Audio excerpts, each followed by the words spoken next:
चलिए दोस्तों, आज आपके लिए बहुत ही ज़्यादा महत्वपूर्ण पॉइंट पे बात करेंगे। काफ़ी ज़्यादा मेरे पास कमेंट आ रहे थे दोस्तों, सीपीओ 2021 के नोटिफिकेशन के रिगार्डिंग। तो दोस्तों, इस सीपीओ का नोटिफिकेशन कब तक आएगा इसके बारे में हम आपको लास्ट में बताएंगे। उससे पहले आपके पास इसके रिगार्डिंग क्या क्या डॉक्यूमेंट होना चाहिए, क्या क्या डॉक्यूमेंट होने चाहिए और क्या एलिजिबिलिटी होनी चाहिए, और आज आपकी एज लिमिट क्या है, और जो दिल्ली पुलिस कांस्टेबल वाले वो कितने साल बाद इसके अंदर एसआई, दिल्ली पुलिस में एसआई बन सकते हैं, और दिल्ली पुलिस एसआई के रिगार्डिंग आपको क्या क्या एलिजिबिलिटी चाहिए और अदर पोस्ट के लिए क्या क्या एलिजिबिलिटी चाहिए।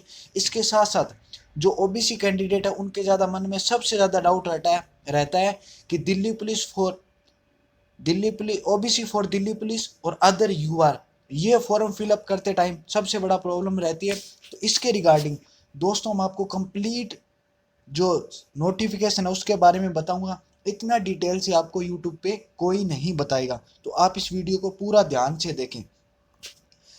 थोड़ा वीडियो लेंथी हो सकता है, लेकिन आपको जो बताया जाएगा वो एकदम करेक्ट बताया जाएगा, और आपको जिस टाइम फॉर्म स्टार्ट होंगे उस टाइम हम आपको पूरा लाइव बताएंगे आपको कि कैसे आपको फॉर्म भरना है। ई मित्रा पे भी जाने की आपको ज़रूरत नहीं पड़ेगी, आप इस वीडियो को देख के अपने आप खुद फॉर्म भर सकते हैं। तो सबसे पहले हम शुरुआत करते हैं दोस्तों इस वीडियो की नोटिफिकेशन की। तो दोस्तों आपको बता दूं मैं आपको, जो दिल्ली पुलिस कांस्टेबल वाले हैं उनको अगर एसआई बनना है, या Delhi police constable head constable या असिस्टेंट सब इंस्पेक्टर की पोस्ट पे हैं जो, तो वो अगर 3 साल से क्या दोस्तों, जो 3 साल तक इस सर्विस के अंदर रह चुके हैं और उनकी एज 30 साल से ज़्यादा नहीं है, और ओबीसी कैटेगरी या एससी कैटेगरी एसटी कैटेगरी है, तो उनकी 33 साल या 35 साल से ऊपर नहीं होनी चाहिए। वो 3 साल तक अगर ड्यूटी कर चुके हैं तो इसके लिए वो डिपार्टमेंटल कैंडिडेट के लिए एलिजिबल हो जाते हैं। वो डिपार्टमेंटल कैंडिडेट के थ्रू अपना एग्ज़ाम दे सकते हैं, उसके थ्रू एसआई बन सकते हैं। ये उनके लिए, अगर आप कांस्टेबल या हेड कांस्टेबल या एएसआई की पोस्ट पे अगर 3 साल तक काम कर लेते हैं तो आप एसआई की डिपार्टमेंटल कैंडिडेट के लिए एलिजिबल हो जाते हैं। तो कांस्टेबल वालों के लिए बड़ी अपॉर्चुनिटी है। फिर इसकी बात करें दोस्तों एसआई के अंदर सैलरी क्या रहती है, तो दोस्तों सैलरी बात करें सीएपीएफ के अंदर, जो दिल्ली पुलिस के अलावा जो सीएपीएफ है और दिल्ली पुलिस है, इनके लिए दोस्तों मेल एंड फीमेल के लिए जो सैलरी सेम रहती है। इसमें आपको बेसिक बता रखा है 35,400, लेकिन आप सैलरी मान के चलिए आपकी 50,000 प्लस ही रहती है। इसमें कितनी दोस्तों, 50,000 प्लस आपकी इसमें सैलरी रहती है। फिर अगर नेक्स्ट बात करें दोस्तों किसमें, रिजर्वेशन की बात करें दोस्तों, तो रिजर्वेशन में आप अगर एक्स सर्विसमैन है तो उसमें जो जो रिजर्व सीटें होती है उसमें 50% किसकी होती हैं दोस्तों, एक्स सर्विसमैन की होती है। किसकी, एक्स सर्विसमैन की 50% रिजर्वेशन होती है। और इसके थ्रू आप एनएसजी कमांडो के अंदर जा सकते हैं। और जो जो नेवी या एयरफोर्स के अंदर स्पेशल वर्क कर चुके हैं उनके लिए, कमांडो के लिए स्पेशल यूनिट होती है। फिर अगर नेक्स्ट बात करें,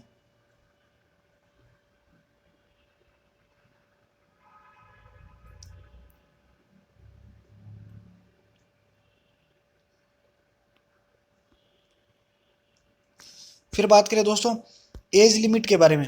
दोस्तों अगर आपकी यूआर कैटेगरी से है, यूआर कैटेगरी में 20 से 25 साल तक एज है, तो आप क्या है इसको फिलअप कर सकते हैं। दोस्तों ये नोटिफिकेशन है जो 2020 वाला लिया गया है।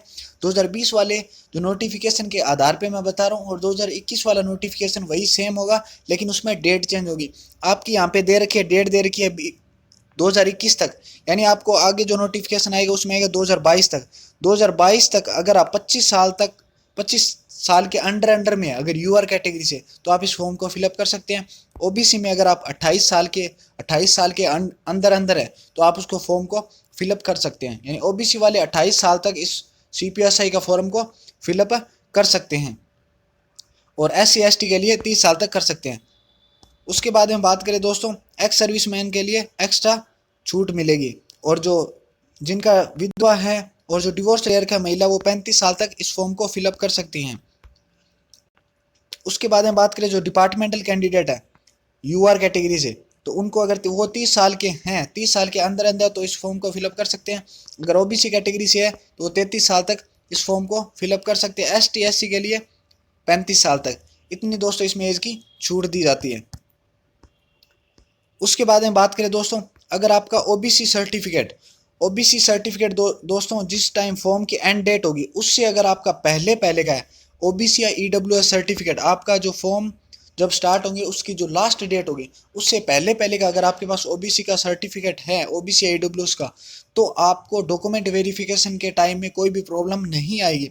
ताकि दोस्तों आप अभी से इसका जो ओबीसी और ईडब्ल्यूएस सर्टिफिकेट है वो बना लें। अगर आपका लास्ट जो फॉर्म फिलअप करते टाइम उससे पहले का होगा तो ही मान्य होगा, इसके बाद का होगा तो आपका ओबीसी और ईडब्ल्यूएस सर्टिफिकेट मान्य नहीं होगा। इसलिए आप अपने ओबीसी सर्टिफिकेट को पहले से ही बनवा लें ताकि आपको बाद में कोई भी प्रॉब्लम फेस ना करनी पड़े। ठीक है दोस्तों, अगर आपका फिर भी कोई डाउट रहता है तो आप हमें कमेंट बॉक्स में पूछ सकते हैं। ये दोस्तों डेट 2020 की है, 2020 वाली सीपीओ की है, 2021 की आएगी वो डेट है चेंज होगी, तो आप अभी से अपने डॉक्यूमेंट तैयार कर लें। और अगर दोस्तों आपने अगर ये सर्टिफिकेट अगर आपने ओबीसी कैटेगरी फिल कर दी और उसमें आपने जो कास्ट सर्टिफिकेट नहीं फिल किया तो आपको यूआर के अंदर काउंट किया जाएगा, कैटेगरी के अंदर जो आपको स्पेशल रिजर्वेशन मिलता है वो आपको नहीं मिलेगा। फिर बात करें दोस्तों कि अगर आप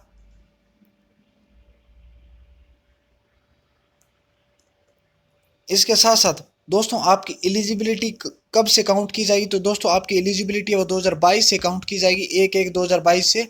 तो आपके लिए अगर आप क्वालिफिकेशन ग्रेजुएशन कर चुके हैं तो आपके लिए इस फॉर्म को एलिजिबल हैं। और उसके साथ साथ आपकी जो डेट ऑफ बर्थ है वो उस आईडी पे मेंशन होनी चाहिए। आपकी जो 10th-12th की मार्कशीट है उस पर आपकी जो डेट ऑफ बर्थ है वो आपकी सेम होनी चाहिए आपके अदर डॉक्यूमेंट के अंदर, इस बात का भी ध्यान रखें। और अगर आप कोई भी एलिजिबिलिटी क्वालिफाई नहीं करते हैं, कोई भी एलिजिबिलिटी पीएसटी या टायर 1 या टायर 2 या फिजिकल में आप क्वालिफाई नहीं होता है तो आपको उसी टाइम ही डिसक्वालीफाई कर दिया जाएगा। आगे नेक्स्ट फेज के अंदर आपको एंट्री नहीं दी जाएगी। तो आपको सारे जो फेज है वो क्वालिफाई करने कंपलसरी हैं। फिर बात करें दोस्तों कि अगर आप दिल्ली पुलिस के अंदर दिल्ली पुलिस के सब इंस्पेक्टर बनना चाहते हैं दिल्ली पुलिस में, तो आपके लिए ड्राइविंग लाइसेंस अनिवार्य है। और वो भी ड्राइविंग लाइसेंस कब चाहिएगा, आपको फिजिकल से पहले पहले आपको ड्राइविंग लाइसेंस बनवा लेना है। फिजिकल से पहले पहले आपके पास ड्राइविंग लाइसेंस होना जरूरी है।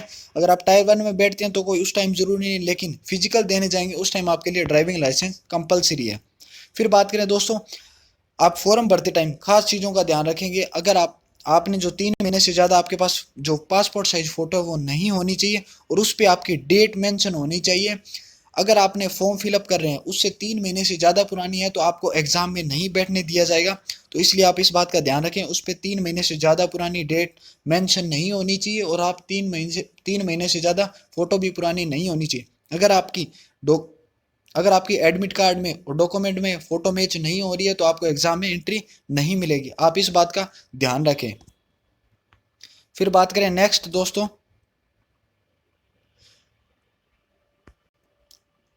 बात करें तो इसके फॉर्म की फ़ीस जो होगी, इसके फॉर्म भरते टाइम इसकी फ़ीस 100 रुपये, मात्र 100 रुपये फ़ीस होगी। उसके बाद में सबसे बड़ा डाउट रहता है कुछ कैंडिडेट के मन में कि हमारे टैटू बना हुआ है। तो दोस्तों जो टैटू है, अगर आपका क्या tattoo depicting religious symbol of figure and the name as followed in Indian army at permitted, यानी कि जो आपके रिलीजियस रिलेटेड जो सिंबल है वो चल जाएगा, लेकिन इंडियन आर्मी इसके लिए परमिट करती है, अलाउ करती है। लेकिन लोकेशन आपकी क्या होनी चाहिए, अगर दोस्तों आपका जो राइट हैंड है, राइट हैंड पे अगर आपका ये टैटू बना है तो वो अलाउ नहीं है। Tattoos marked on traditional side of body like inner aspect of forearms but only left forearm being non salute। आपका जो टैटू है वो नॉन सैल्यूट हैंड पे है तो चल जाएगा दोस्तों। अगर आपके जिस जिस जिस हैंड से आप सैल्यूट करते हैं उस पे आपका टैटू है वो इसमें अलाउ नहीं होगा। और उसका साइज होना चाहिए दोस्तों, आपका एल्बो या हैंड है उसका 1/4 होना चाहिए, साइज बिल्कुल छोटा होना चाहिए। जो जिस भी जहाँ पे भी बना है उस पार्ट का 1/4 होना चाहिए टैटू, तो ही अलाउ है, इसके अलावा अलाउ नहीं है। अगर आपका लोकेशन जो है जिस पे आप सैल्यूट करते हैं उस पे अगर बना हुआ है तो उसके लिए अलाउ नहीं है। फिर आप नेक्स्ट बात करें दोस्तों आप इसमें परमानेंट तभी किए जाएंगे जब आप 2 साल का जो प्रोबेशन टाइम है, प्रोबेशन टाइम को अच्छे से कंप्लीट कर लेते हैं, अच्छे तरीके से सक्सेसफुल कर लेते हैं, तो ही आपको क्या है दोस्तों, अब परमानेंट अपॉइंटमेंट किया जाएगा। अगर 2 साल के अंदर आप अगर कोई भी एग्ज़ाम उसके अंदर जो प्रोबेशन टाइम में एग्ज़ाम होते हैं, जो फिजिकल जो एक्टिविटी होती है उसमें आप क्वालिफाई नहीं करते हैं, तो आपको पहले ही बाहर कर दिया जा सकता है। दोस्तों इस बात का भी आप ध्यान रखें, आपको 2 साल प्रोबेशन टाइम को कंप्लीट सक्सेसफुली तरीके से कंप्लीट करना होता है, उसके बाद ही आप परमानेंट होते हैं।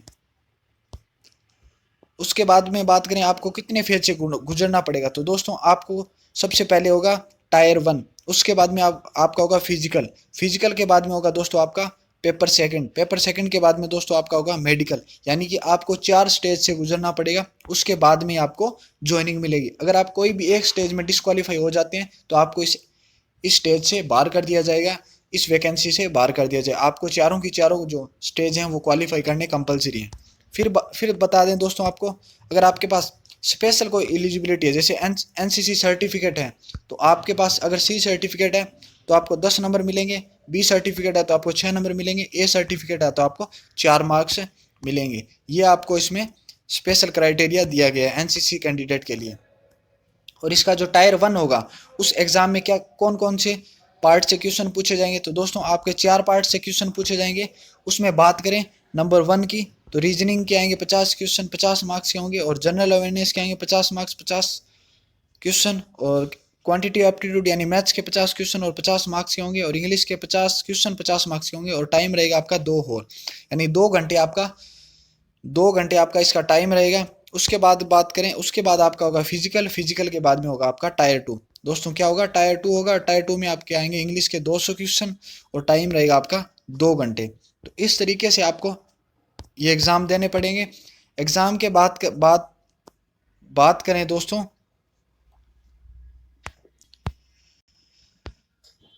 ये चीज़ें आपको दोस्तों समझ में आ गई।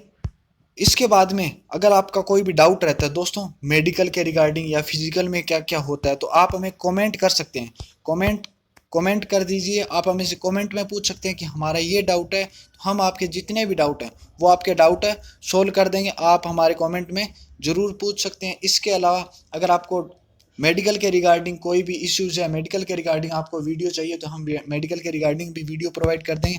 और दोस्तों मैंने स्टार्टिंग में बताया था कि इसका नोटिफिकेशन कब तक आएगा, तो दोस्तों नोटिफिकेशन बता दूं मैं आपको दिसंबर के एंड में। कब दोस्तों, दिसंबर के अंदर अंदर आपको सीपीओ 2021 का नोटिफिकेशन देखने को मिल सकता है सीपीओ का। तो दोस्तों आप अपनी तैयारी को लगातार करते रहिए, आपके लिए बहुत अच्छी अपॉर्चुनिटी है, बहुत अच्छी पोस्ट है।